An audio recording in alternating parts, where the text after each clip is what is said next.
और अब आपको बताते हैं कि कैसे बीजेपी ने राज्यसभा चुनाव की 8 सीटों के जरिए 2024 लोकसभा चुनाव में उत्तर प्रदेश की सभी 80 सीटों को साधने के प्लान में एक कदम और आगे बढ़ा दिया है। वो प्लान जिसका कल ही ऐलान हुआ था, जिसके तहत बीजेपी उत्तर प्रदेश की उन सभी 16 लोकसभा सीट्स पर बड़ा होमवर्क करेगी जिन्हें वो पिछली बार 2019 में हार गई थी। मतलब हारी हुई सभी सीटों पर समीकरण को बीजेपी के पक्ष में करना। कैसे, वो समझिए।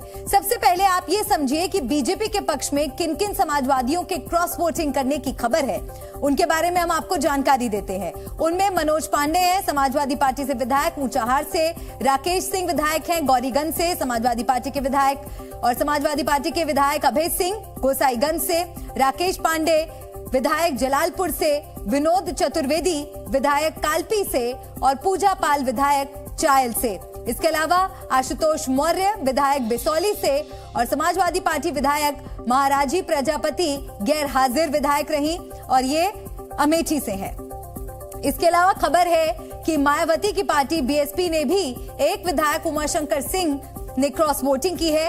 अब ये समझिए कि इन विधायकों के क्रॉस वोटिंग करने या वोट ही ना करने के क्या मायने हैं।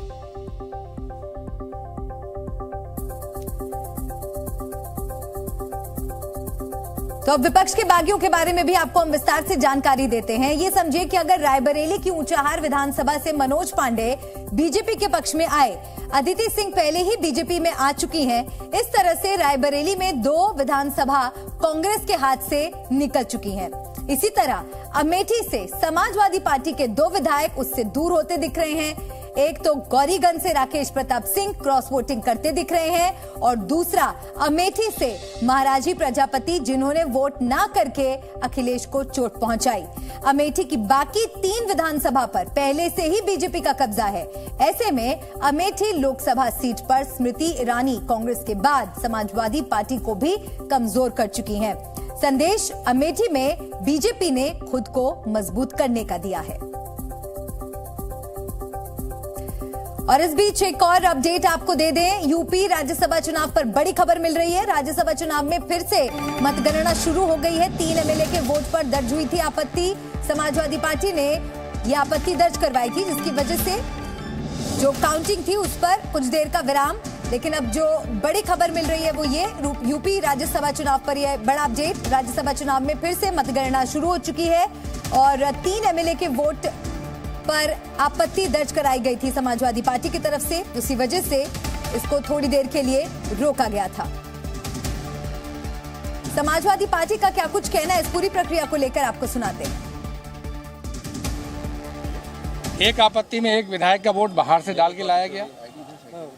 दूसरे विधायक जो पढ़े लिखे हैं, दस्तखत करते हैं, बार बार वोट डालते हैं, उनको हेल्पर से वोट डलवाया गया। इसी तरह की आपत्तियां। और जी मीडिया संवाददाता विशाल पांडे और नीतीश पांडे दोनों हमारे साथ लगातार बने हुए। नीतीश, पहले आपके पास आ रही हूँ, इस बड़ी खबर पर आपके पास क्या अपडेट? मतगणना बताया जा रहा है फिर से शुरू हो गई है, कितना वक्त और लगेगा?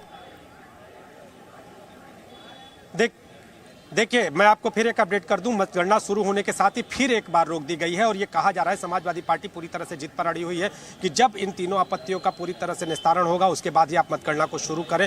तो समाजवादी पार्टी अपनी 3 आपत्तियों के निस्तारण पर पूरी तरह से अड़ी हुई है और ये कहा जा रहा है कि जब ये पूरी की पूरी उनकी आपत्ति कहा जाए कि इस पर पूरे की पूरी जो तस्वीर होगी साफ होगी, उसके बाद ही मतगणना को आगे बढ़ाया जाएगा। तो एक बार फिर से मतगणना को रोका गया है और सपा नेता उदयवीर सिंह ये बात बता भी रहे हैं कि उनकी 3 आपत्तियां क्या क्या है। उसमें गंभीर आरोप लगाए। उन्होंने कहा कि एक विधायक का वोट जो है वो बाहर से डालकर लाया गया। तो ऐसी स्थिति में अब ये देखना होगा कि जब मतगणना शुरू होती है तो तस्वीर किस तरह की आती है। लेकिन गहमा गहमी की स्थिति है जिस इस समय में मतगणना स्थल के बाहर पे मौजूद। नीतीश, बड़ी खबर आपने दी, मतगणना एक बार फिर से रुक गई है क्योंकि समाजवादी पार्टी की तरफ से अभी जो आपत्ति दर्ज कराई गई थी उसको लेकर जब तक कोई इस समस्या का निवारण नहीं होता तब तक अपनी मांग पर अड़ी हुई है समाजवादी पार्टी। विशाल, आपके पास में आ रही हूं, जो फिलहाल हम समीकरण देख रहे हैं बनते हुए, विशाल, इसमें सबसे ज्यादा कहीं ना कहीं चोट पहुंचती कांग्रेस को ही नजर आ रही है। कांग्रेस का क्या भविष्य नजर आ रहा है उत्तर प्रदेश में? इतनी कमजोर स्थिति में 70 के दशक के बाद कांग्रेस नजर आई नहीं उत्तर प्रदेश में।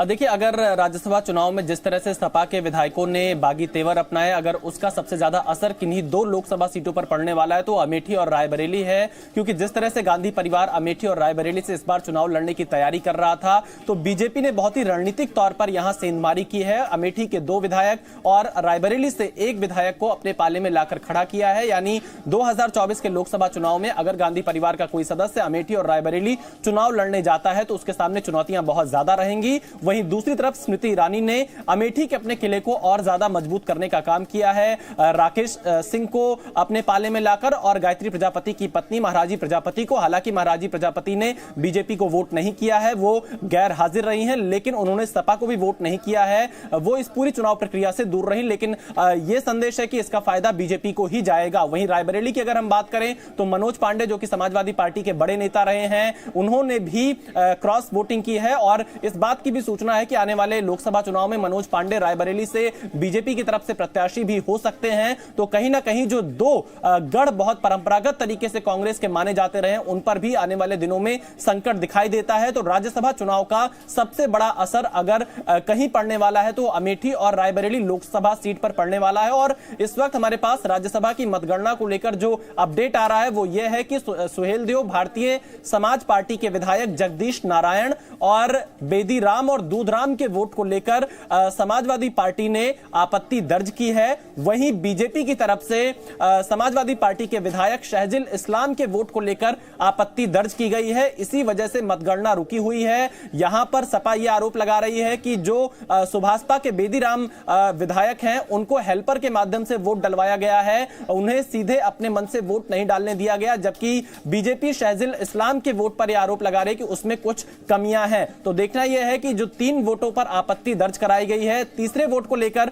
बीजेपी का यह कहना है कि जगदीश नारायण ने अपना वोट एजेंट को नहीं दिखाया था। तो अब देखना यही होगा कि इन 3 वोटों का निस्तारण जब तक नहीं होता है तब तक ये काउंटिंग आगे कैसे शुरू हो पाएगी, क्योंकि अब ये सूचना आ रही है कि ये काउंटिंग देर रात तक चल सकती है। दूसरे वरीयता के मतों को भी यहां पर गिना जा सकता है। जी शुक्रिया फिलहाल आप दोनों का इस जानकारी के लिए। नजर बनाए रखिएगा विशाल और नीतीश। और इस वक्त की एक और बड़ी खबर आपको